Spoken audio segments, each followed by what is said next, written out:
Part 2, Tapping into Inner Guidance. Welcome to the second part of our journey into developing intuition, where we dive into the art of tapping into our inner guidance. Intuition is a profound aspect of our being, a compass that, when turned in, can navigate the complexity of life. Let's explore the techniques that empower us to access our innate wisdom. What is tapping into inner guidance? Tapping into inner guidance refers to the process of connecting with one's inner wisdom, intuition, or higher self to gain insight, clarity, and direction. It involves turning into the internal source of guidance that exists within each individual. Now, what are the ways that we can indeed tap into that inner guidance? One, we want to listen to intuition, acknowledging and trusting the subtle feelings, hunches, or gut instincts that arise within. An example of this, as discussed in the previous part of the lesson, but in this case, we would use the example of making decisions based on a sense of inner knowing, even if it goes against logical reasoning. Because remember, sometimes our intuitive knowing or nudges or instincts don't always come with a explanation or a why factor, as opposed to the why we shouldn't or should. But in fact, it just comes with the sensation of an emotional knowing, or just a inner and innate wisdom that lies within, that is telling us those subtle messages that we don't necessarily always hear with words, but with the feelings or the sensations or that gut instinct. Another way we can tap into that inner guidance is by connecting with that inner wisdom, accessing the deep well of knowledge and wisdom that resides within oneself. An example of this would be seeking answers to life's questions by reflecting inwardly, accessing insights that go beyond surface level of understanding.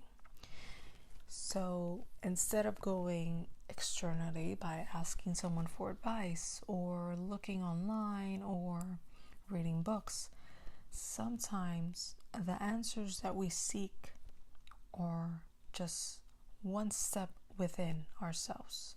By asking the right question with the environment that is going to allow us to hear those subtle notions or feelings or sensations or instincts, everything we want to know is already within us.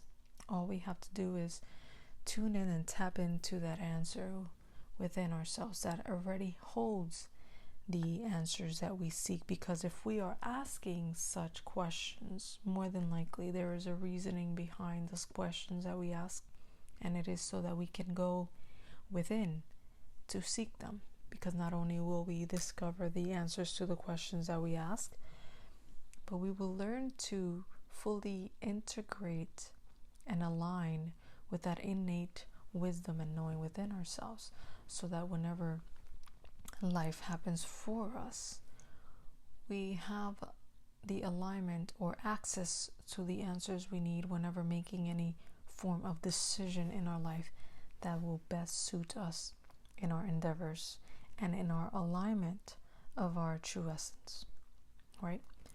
Another way we can do this is by mindful awareness, cultivating a present and mindful awareness of thoughts, emotions, and sensations.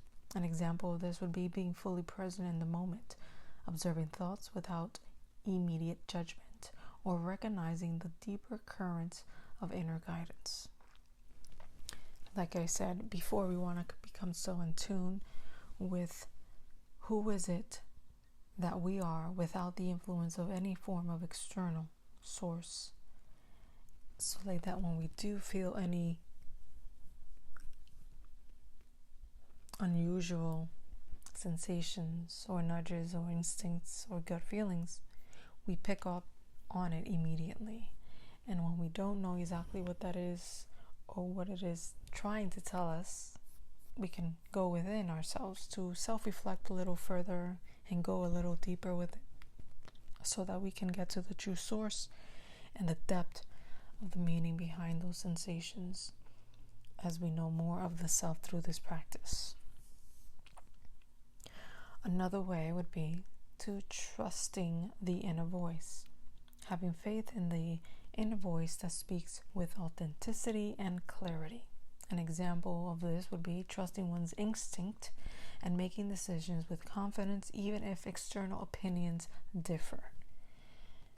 So even if you know deep down inside that, let's say, for example, the career choice you want is going to be unconventional, it's going to be different than the norm, and it is not always going to be safe because it is something that you are yourself creating, innovating for yourself, paving the way, as you might be the one trendsetting this new path for yourself, so that by doing it for yourself, you leap outside of the comfort or the limitations that hold us anchored in this paradigm, therefore recreating a new possibility for not only yourself, but those who look forward into following your example. And another way of us tapping into this inner guidance would be aligning with values and authentic self. Seeking guidance that aligns with personal values, aspirations, and the authentic self. An example of this would be making choices and taking actions that resonate with a sense of authenticity and personal integrity. So making sure that every decision you make is coming from a place that is in alignment and in resonance with who you truly are deep within your essence and authenticity. An expression that comes from the values and your principles and aspirations and the vision that you see for yourself as you become more of yourself in a more advanced and better version of yourself for the future, while maintaining the ethical values and principles of integrity, honesty, and virtue for yourself. Right?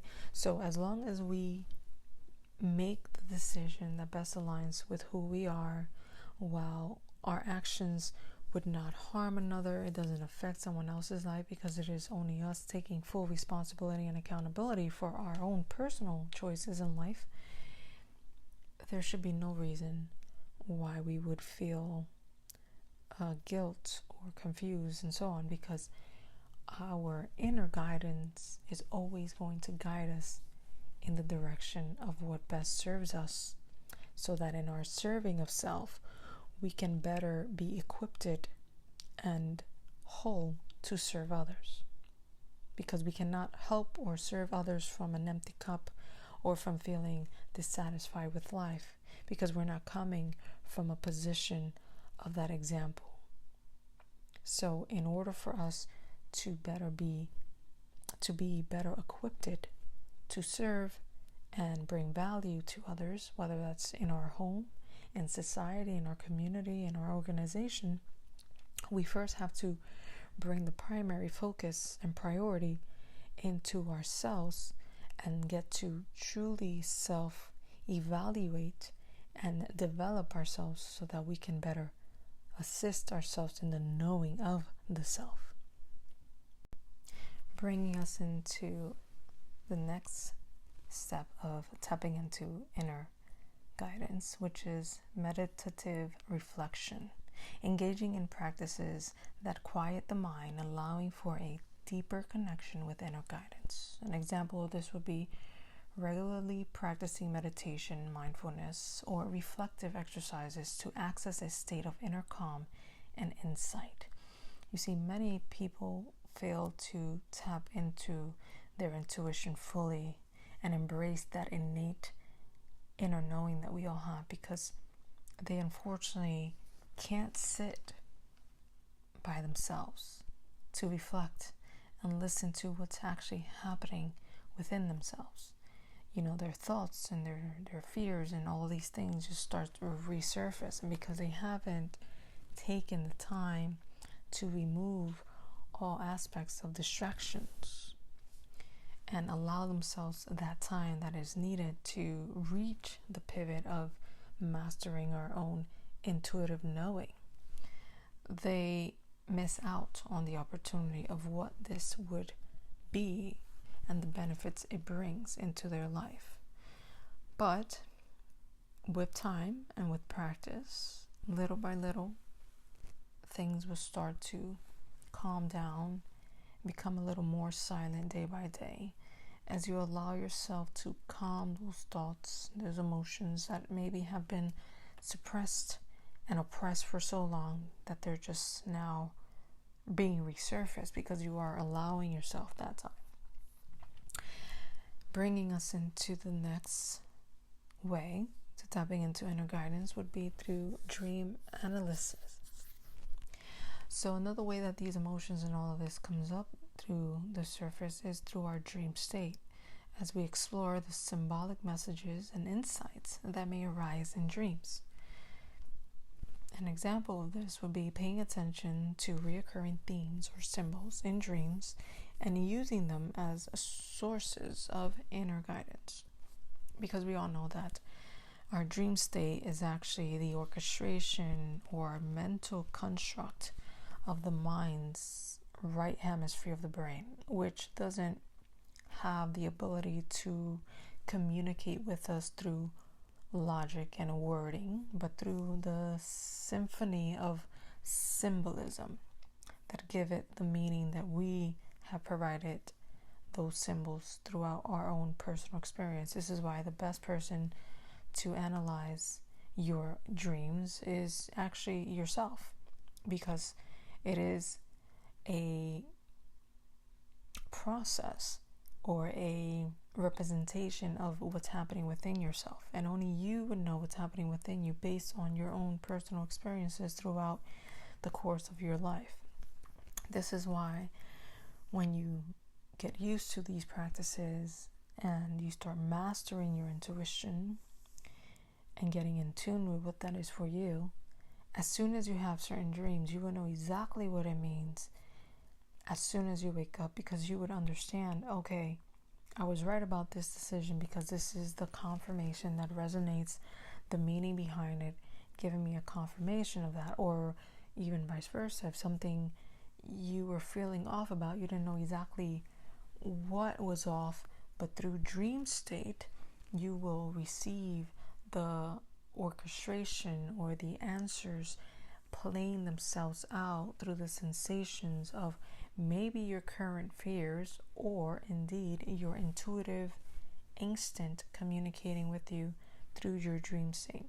So this is why you have to become aware of what is occurring within you throughout the day, throughout the course of your life, so that you can become aware of what current emotions, like for example, if you have certain fears that have been intruding your thoughts and your emotions because maybe it was resurfaced through an event, or it was seeded through an observation or a consumption of some form of information.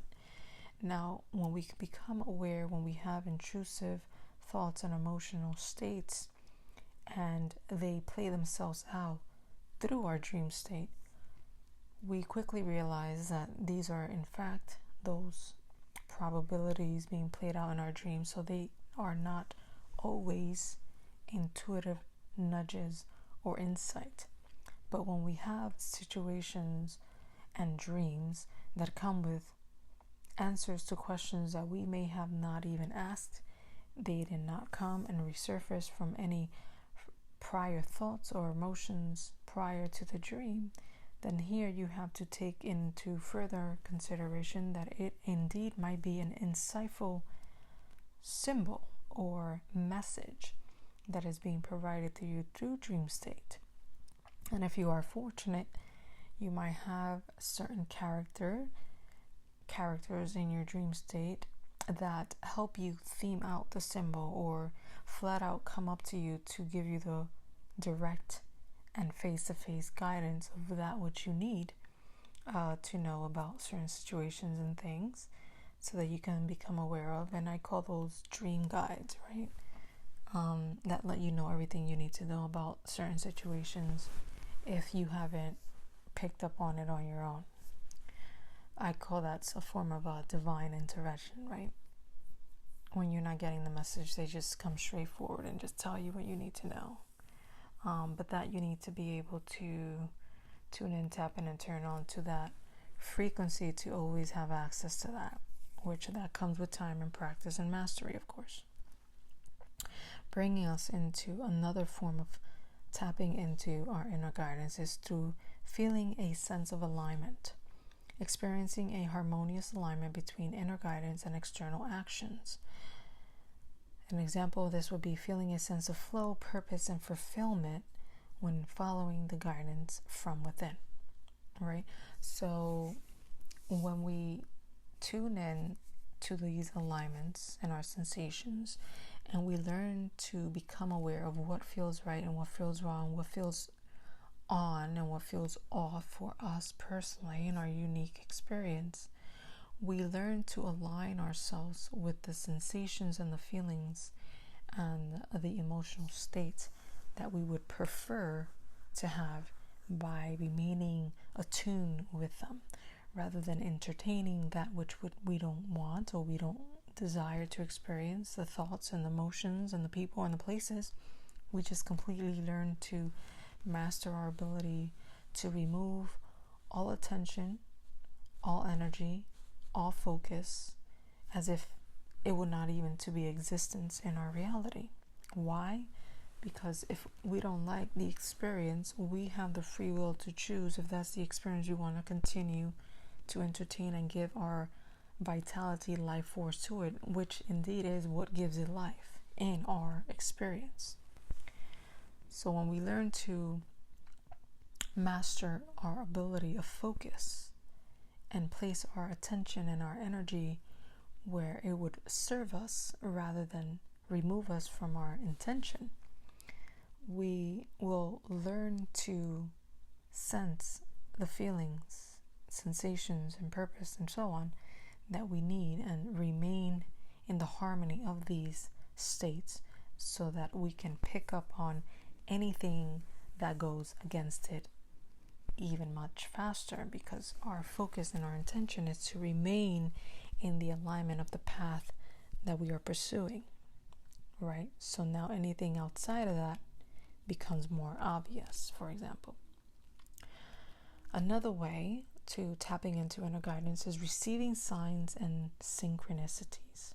Recognizing meaningful signs and synchronicities in the external world that validates inner guidance. An example of this would be noticing patterns, symbols, and serendipitous events that seem to offer guidance or affirmations.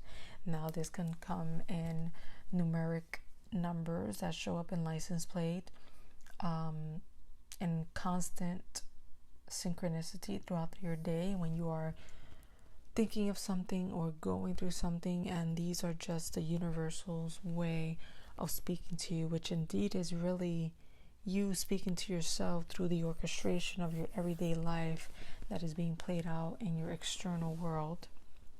The same way a dream is being played out in your conscious awareness of yourself within that dream, that is orchestrating scenarios that give you symbolic meanings that you yourself have to decipher.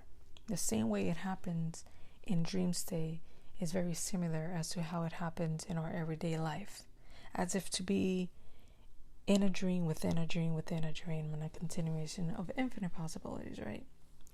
And when we pick up on the patterns of our dream state as well as our everyday external world synchronized messages and signs, we start to pick up on the message that our higher self or God or the divine or the universe or our subconscious mind is trying to inform us about, which would lead us in the direction of our intention with more clarity, more excitement, and more faith, right? Because we start to realize that everything is in fact interconnected and we are never alone. So therefore, we are always trusting in the process, in the course, and in the stages that are necessary for us to reach our pivot into our desires, bringing us into the next way that we can tap into our inner guidance, it being embracing stillness,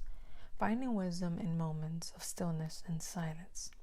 Example of this would be, like I explained before, but I will go in more detail with taking time for solitude, contemplation, or quiet activities that allow inner guidance to surface without external distraction.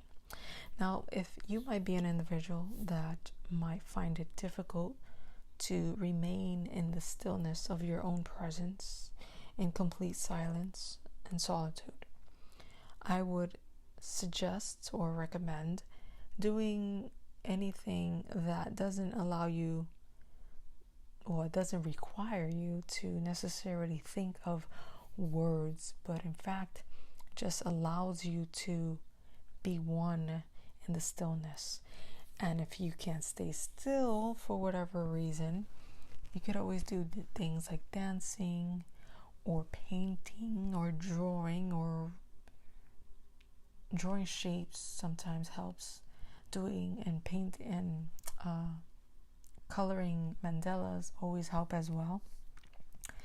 As people that need to decipher their inner world, distract themselves in the physical with stuff like that, so that in their stillness of not having to think in terms of words and strategizing and so on, they allow their subconscious mind to speak in the ways that they need to hear it intuitively, so that they can step into the more of the knowing of the why behind the answers to their question.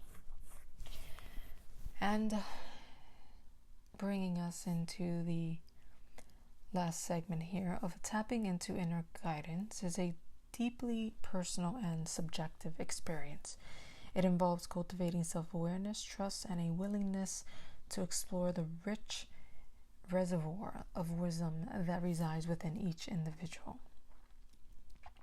Now, what are the ways that we can do this?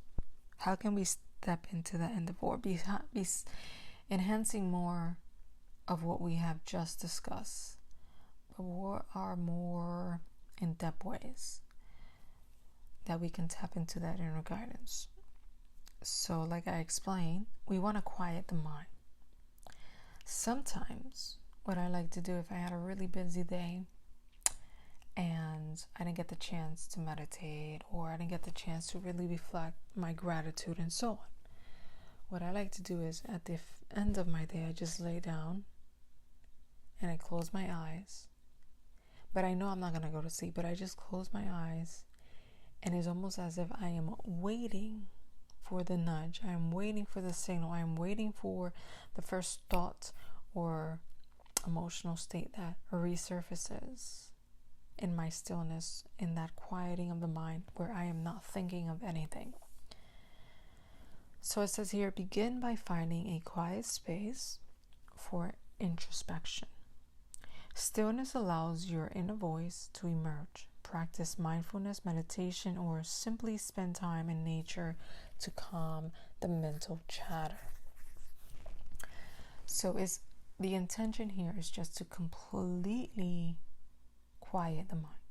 No thoughts, nothing. Just, in fact, it's much easier if you do go out into nature, because you distract yourself with the sound of nature. And the sound of nature in itself is a very soothing and calming place to be because of this, because it allows you to be present in that moment as you start to learn how to embrace the beauty of nature, the sounds of nature, the smell of nature, right? All of these elements that nature brings puts you in this standstill of being present, that it automatically quiets the mind, per se, right? If you truly learn to embrace it. Another way would be to trust your impressions. Pay attention to the impression that arises spontaneously. Trust your internal feelings, even if they seem subtle. Intuition often communicates through quiet whispers, which is what I was explaining. That before bed, when I close my eyes into nothingness, I make sure I pick up on the first impressions, so that here I receive whatever message I didn't get throughout the day. Because my priority is always to be in tune with myself. What are my needs? What are my wants? What are my desires? What do I need to work on? What I need to remove? All of this, I need to catch up with me first. Before I try to catch up with anyone, I need to catch up with me and what's going on with me, so that I can be better suited for my everyday life. Another way to do this would be journaling intuitive insights. As I mentioned before in the last part, this one, we create an intuitive journal to record our intuitive experiences. Document your feelings, thoughts, and decisions guided by your inner wisdom. So you want to get familiar with how is it that your intuition guides you? What messages are you receiving?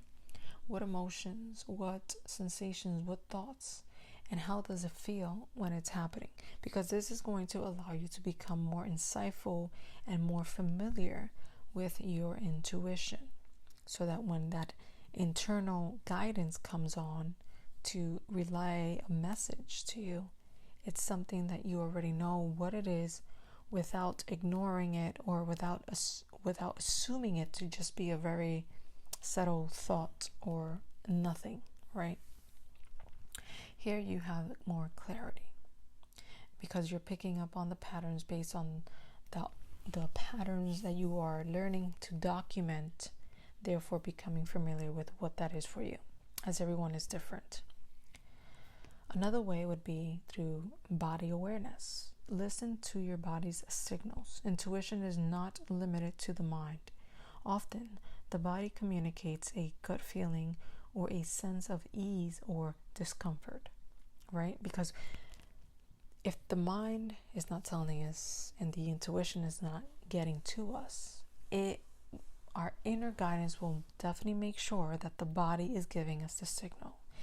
This could look like anything from getting this unexplained and unreasonable anxiety all of a sudden as soon as you walk into a room that has individuals that maybe you're not familiar with, right?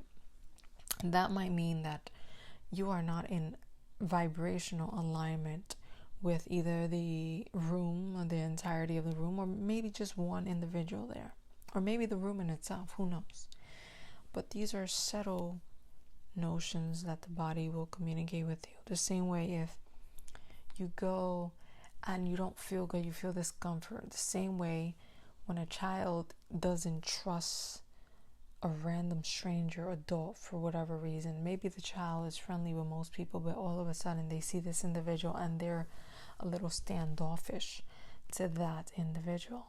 It's their body, their inner wisdom telling them that that person isn't safe. They might not know why they're not safe, but they just don't feel safe to be around them. So they listen to their intuition and they make sure to keep their space. Most of us as adults stop doing this, even though as children we have this innate awareness always. As adults, we fear being judged for being rude and walking away, and all these scenarios we tell ourselves, and ignore that inner guidance. When we should be doing is, the first thing we should be doing is listening to what is it that we are feeling before we move forward any further. Because that is a reason behind that sensation, that feeling. It's like, why put yourself in a situation that is more than likely going to end up in a consequence that you will later regret, when you had your body, your inner guidance telling you through the sensation that you might have felt. And sometimes it's not always bad. Sometimes you might feel uncomfortable or anxiety or something because the energies of maybe an individual don't necessarily align with your energy, right? So it's going to seem like a discomfort because the two resonance of both energies just don't align. So it's creating a form of static, just like when two magnets facing the same direction can't stick, right? It's the same kind of feeling. So sometimes it's not always a negative thing, but it's definitely confirming that whatever is occurring in this moment that's making you feel this uncomfortable, it is not in alignment with who you are and in the position and the intention that you want to place yourself in. Another way would be to cultivate patience. Developing intuition is a gradual process. Be patient with yourself and allow the insights to unfold naturally. Rushing can hinder the clarity of your inner guidance. So remember, we don't want to rush this process. We want to flow in that process.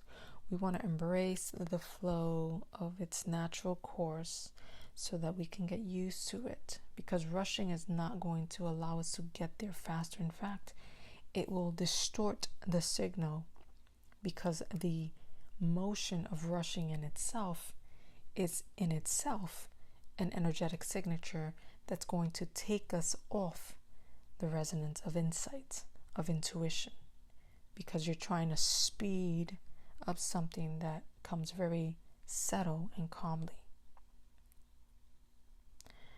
Bringing us into the conclusion, tapping into your inner guidance is an ongoing practice. As you cultivate these techniques, you open the door to a deeper connection with your intuition, unlocking a wellspring of wisdom within. Stay attuned, trust the process, and let your inner guidance illuminate your path.